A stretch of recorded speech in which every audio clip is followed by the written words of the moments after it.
Just keep going, just keep going, just keep going, just keep going, you can't turn back. Welcome to the Formation Table. I'm Dr. Motivate. This is not a podcast about information. It's a space for formation. And I want to start right there, because if we miss that, we miss everything. You see, there's a kind of exhaustion that I keep noticing in people, and it's not always loud. It's not the type of exhaustion that looks like tears at the altar. Sometimes it looks like quiet eyes during worship. Sometimes it looks like someone arriving late to church on purpose, slipping in the back row and making sure nobody asks how they're doing. Sometimes it looks like "I'm good," said with a smile that doesn't quite reach the face. And this exhaustion isn't because people don't love God. A lot of them do. This exhaustion that I'm talking about comes from the painful realization that you can be around church for a long time and still feel unformed for real life. And you don't always know how to say that out loud because it sounds like you're criticizing the church, or like you're complaining, or worse, like you're saying something is wrong with God. But it's not that. It's that somewhere along the way, we started confusing information with transformation. Somewhere along the way, we started confusing exposure with growth. Somewhere along the way, we started assuming that if you heard it, you learned it. If you watched it, you absorbed it. If you repeated it, then you must have believed it. And if you attend consistently, you must be maturing. But look, we all know that life doesn't work like that, because you can sit through sermon after sermon, podcast after podcast, and still go home and explode on your spouse. You can sing "I Surrender All" with hands raised and tears flowing, and still hold bitterness in your chest like it's your birthright. You can be on the prayer team and still be addicted to pornography. You can serve on the usher board and still not know how to forgive your father. You can be in leadership and still be emotionally unsafe. That's not a judgment. That's not a scandal. What that is reality. And it reveals something crucial. We have a discipleship crisis. Sermons are everywhere. Podcasts are everywhere. Scriptures are posted everywhere. Christian content is everywhere. You can scroll and get preached at for 2 hours without even trying. We've got clips, we've got quotes, we've got devotionals, we've got sermon snippets, viral worship moments, word of the day, prophetic declarations, 90-second theology, 1-minute encouragement. It's endless. And what's wild is that we can be surrounded by spiritual information and still be spiritually underdeveloped. We've got unlimited access to knowledge, so much access that people can build an entire identity around knowing things about God without actually being formed by God. Most people are not underinformed. They are overexposed and underformed.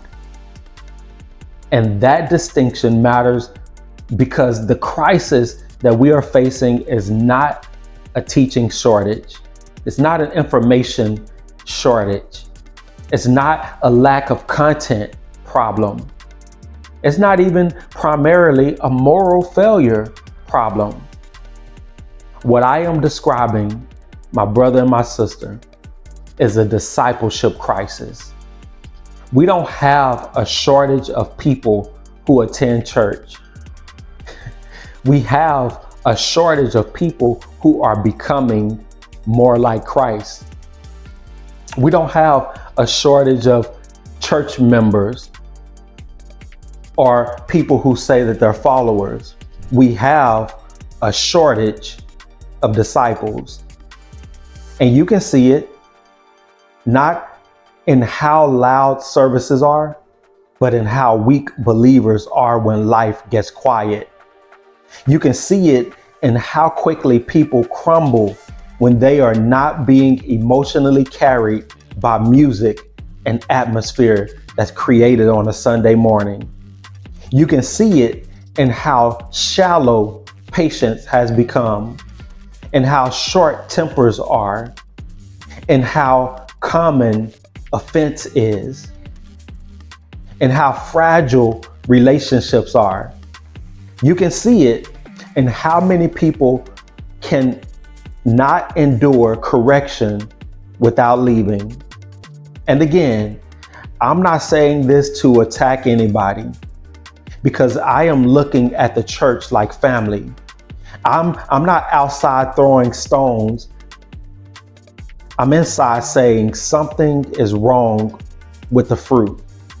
That's what I'm saying. Because discipleship is not just a Christian activity. Discipleship is formation. It's the slow, daily, often inconvenient process of becoming a different person, a person shaped by rhythms, values, and the Spirit of Jesus Christ. Not just someone who agrees with Christian truths or a sermon clip here and a podcast there. It's someone who is being transformed, someone who is actually being transformed from the inside out. And what's sobering is that many of us can name theology, but we can't see the fruit. We can explain what grace is, but we don't extend it. We can quote about peace, but we live in anxiety. We can talk about faith, but we have no discipline. We can preach joy, but we're emotionally unstable. See the problem there? And if you can't see fruit, you have to ask what kind of formation is happening. I'm going to say that again. And if you can't see fruit, you have to ask what kind of formation is that in the first place. So at this table, this formation table, we slow down on purpose. No reactions, no hot takes, no church bashing, no defensive theology, just an honest conversation. Because what's at stake isn't culture wars.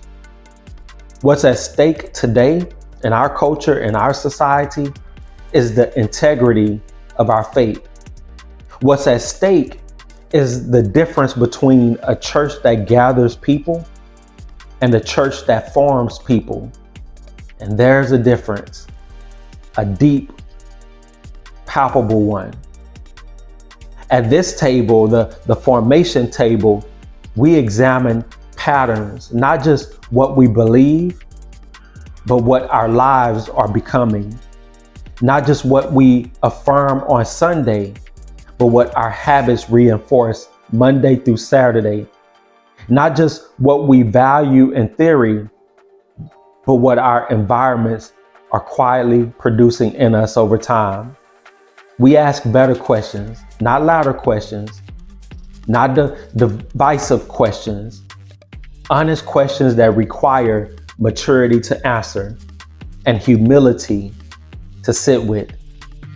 And here's the thing, I'll take it a step further.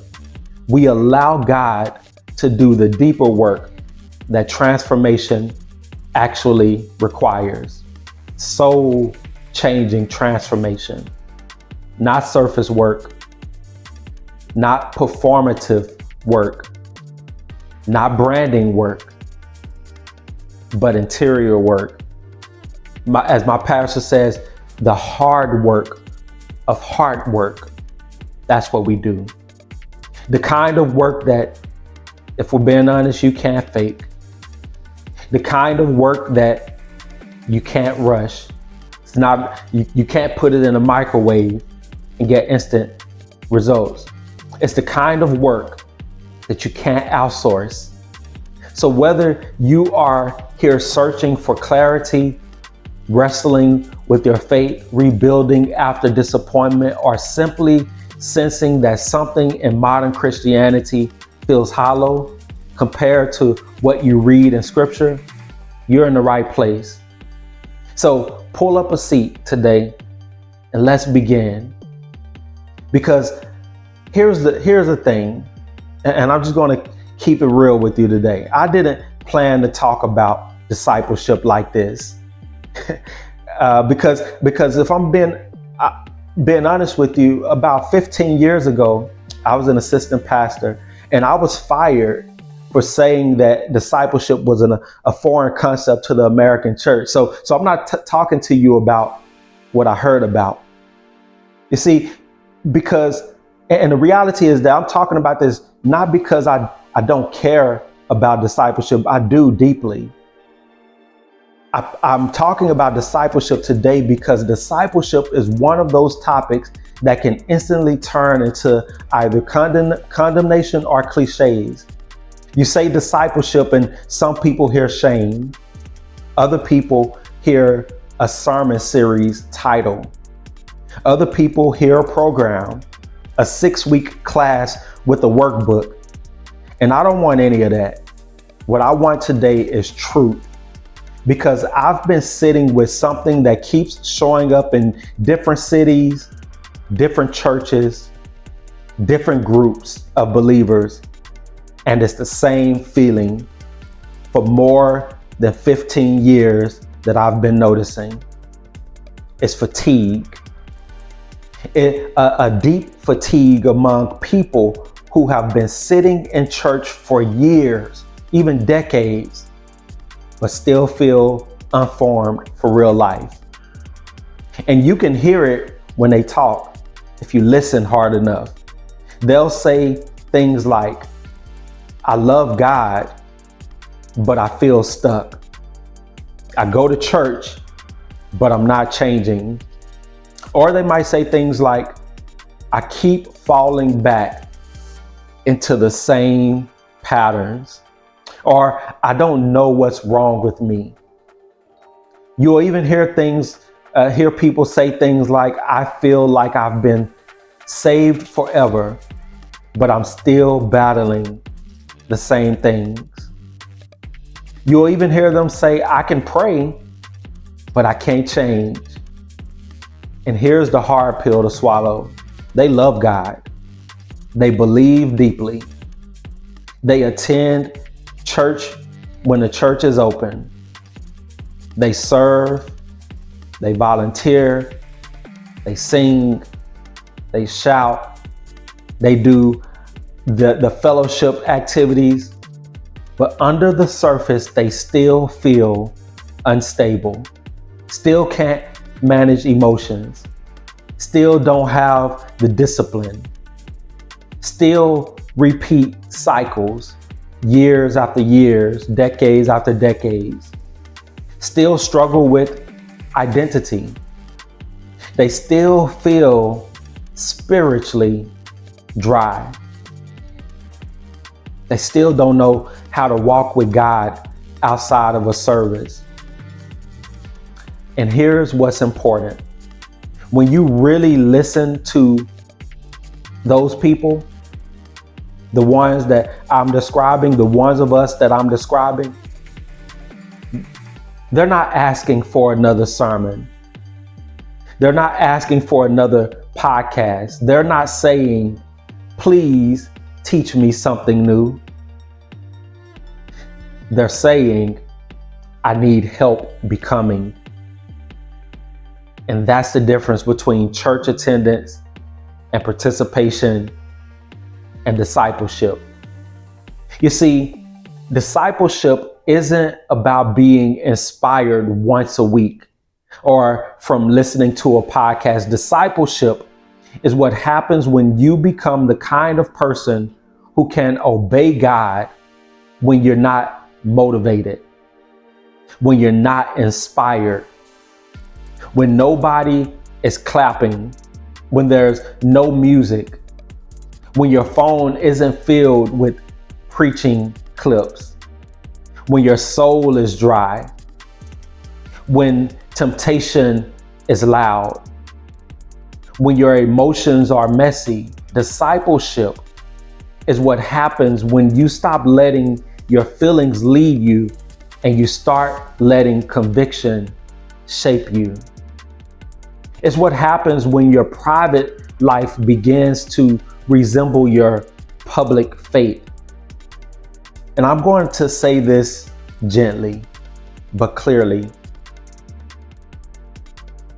A lot of modern church culture, the culture that has been established before and over the course of our lives, has unintentionally trained people to become consumers instead of disciples.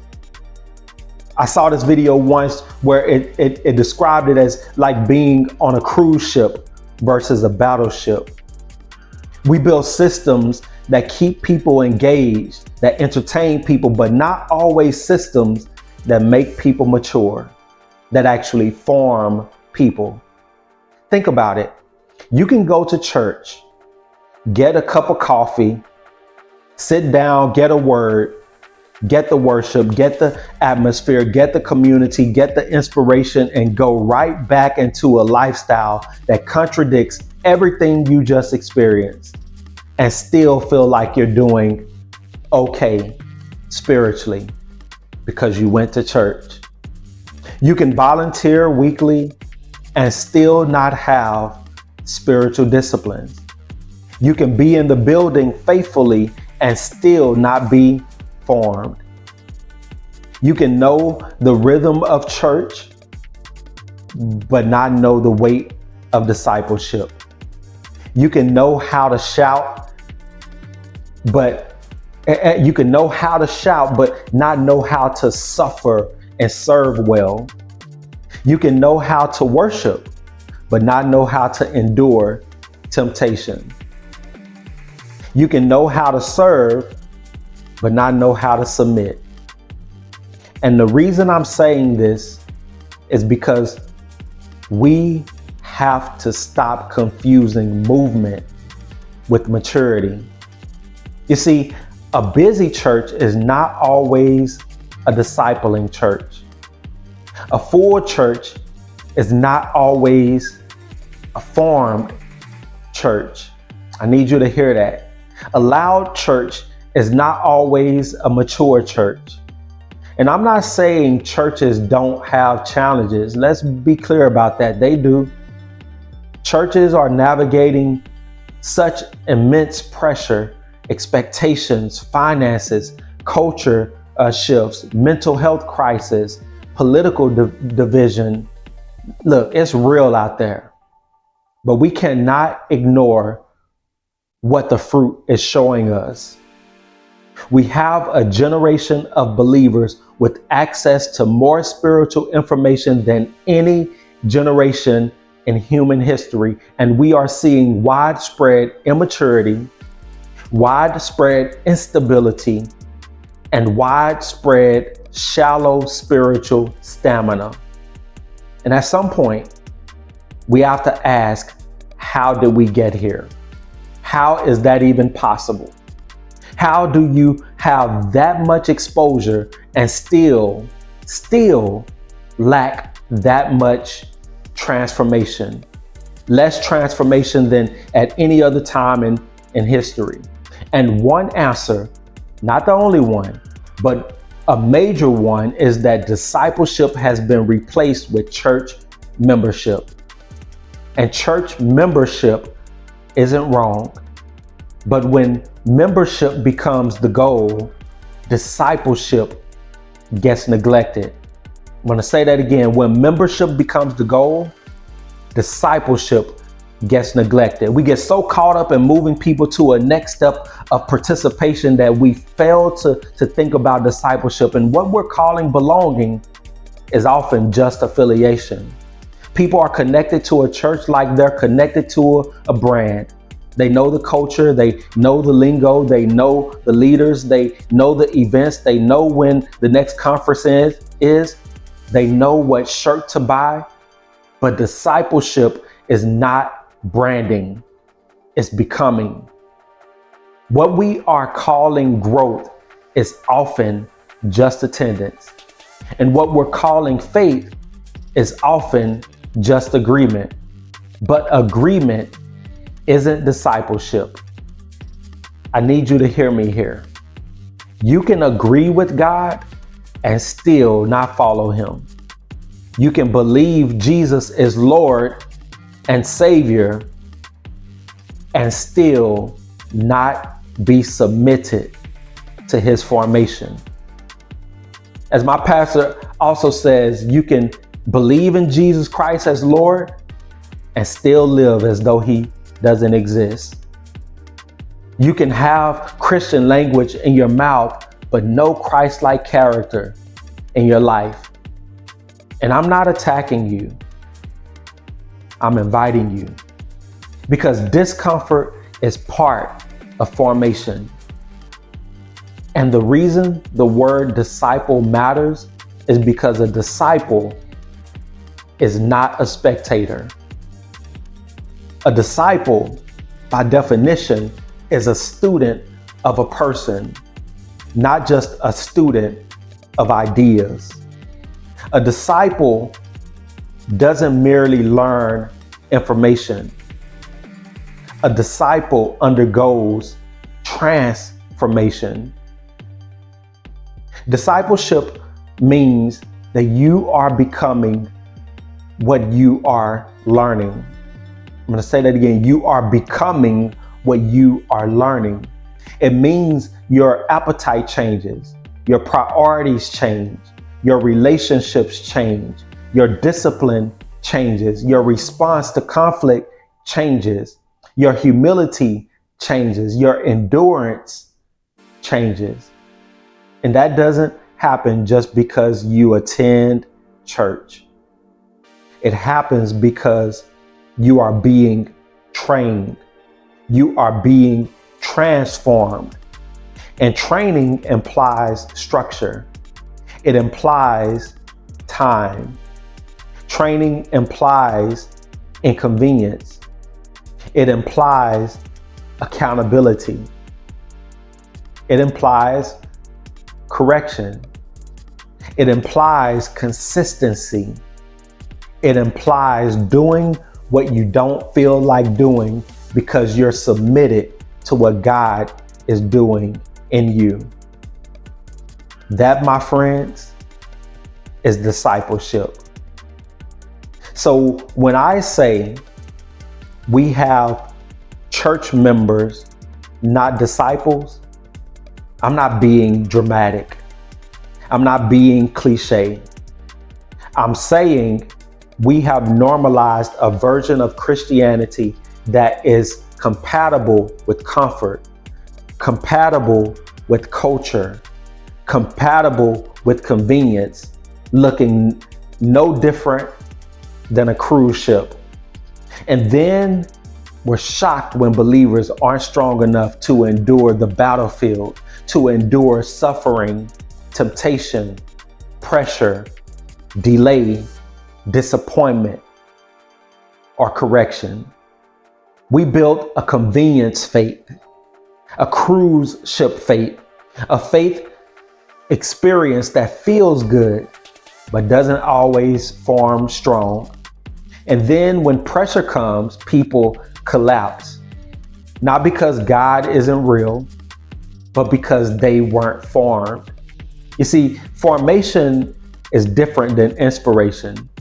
Inspiration makes you feel ready. Formation makes you become ready. I'm going to say that again. Inspiration makes you feel ready. Formation makes you become ready. And I want to sit right there because I think some listeners right now are realizing something. You've been blaming yourself for not being strong, when the truth is you were never trained how to be strong. You were never discipled. You were taught to attend church, taught to serve, taught to participate, taught to clap at the right moments and shout at the right phrases, but you were not walked into maturity. We said, oh, just read your Bible, just go to church when church is open, participate, get in groups, volunteer, serve, do all of that. But you were never taught how to be formed. And that's not your shame. That's the crisis.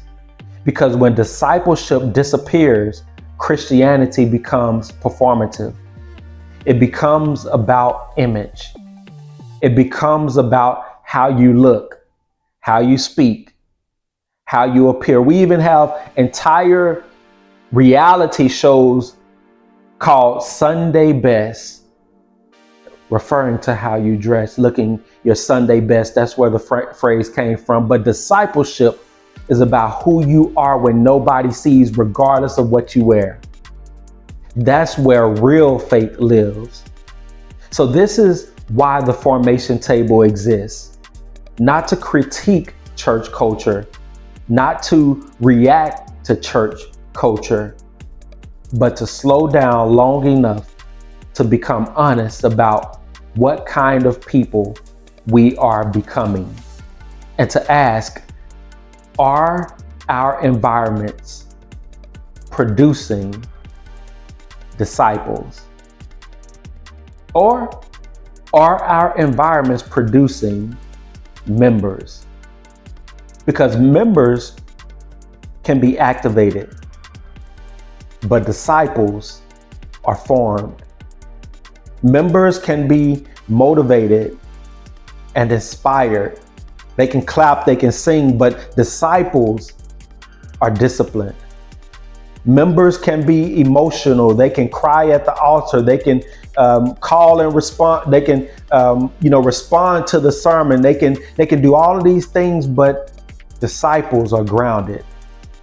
And the future of the church depends on whether we recover discipleship, not as a program, not as a sermon series, not as a class, not as a branding strategy, but a way of life, a daily, consistent rhythm, a submitted journey. So let me leave you with a very important question today. Not to condemn you, but to guide you. If you have been in church for years, who are you becoming? Not what you are learning, not what not what do you know, not what do you believe. Those aren't the questions. The question is, who are you becoming? Because Christianity without discipleship is Christianity without formation. And that, my brother and sisters, is how people stay in the faith for years. Never become like Christ. And that is the discipleship crisis. We will keep coming back to it. If this conversation helped you see your faith more clearly, and if you are ready for formation to become your daily rhythm, not just a Sunday moment, I want to invite you to continue the journey inside Motivate Institute. where this isn't just something we talk about, it is something we live. So until next time, stay present, stay submitted, and stay open to the deeper work God is doing inside of you. I am Dr. Motivate, and this has been another episode of the Formation Table.